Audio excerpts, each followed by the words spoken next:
binigay sa akin ni Doc Carlos ang number mo. Saan tayo magkikita? Taka na yung tao mo. Ang susunod na programa ay rated PG. Ito ay nangangailangan ng patnubay at gabay ng magulang para sa mga batang manonood.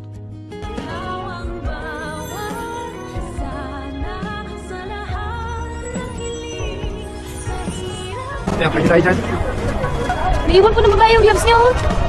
Makalipas nga ang napakahabang panahon ay hindi inaasahan ni Giselle na makikita niya muli si Eric at ito nga ang bumuhay at nagpalaki dito kay Justin na anak ni Giselle. Kaya naman biglang nagbago ang ihip ng hangin nang malaman ni Giselle na anak niya pala itong si Justin at parang pinagsisisihan niya ang ginawa niyang pagsampal dito. At kung sino nga si Eric sa buhay ni Giselle ayan ang dapat nating abangan. Samantala, tuluyan nang pumayag si Lynette na magpakonsulta dito kay Doc Denise. Pakiramdam niya daw kasi ay parang may mga tao lagi na mananakit sa kanya at feeling talaga ni Lynette na masisiraan na siya ng bait. At matapos nga ang kanilang konsultasyon ay makikita na lang natin ang mag-inang Lynette at Annalyn na nasa Nagoya, Japan na at makikita pa nga din nila doon si Doc Lyndon. Masayang masaya si Annalyn na magkakwento kay Doc Lyndon ng kanyang experience sa Japan. Masayang masaya daw si Annalyn dahil first time niyang sumakay ng eroplano at kasama niya pa ngayon ang kanyang nanay na first time din naman na mag-out of the country. Tatanungin naman ni Doc Lyndon si Annalyn kung ano daw unang naiisip nito kapag binababanggit ang bansang Japan.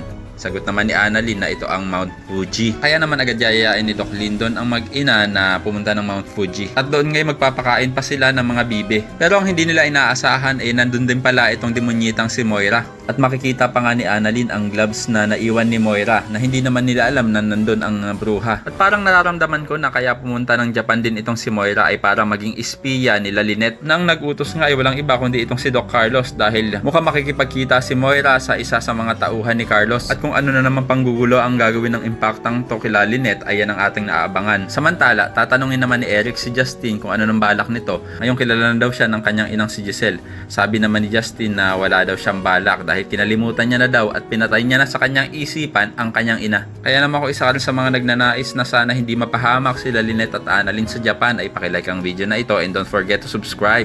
Thanks for watching and see you next time. Bye bye!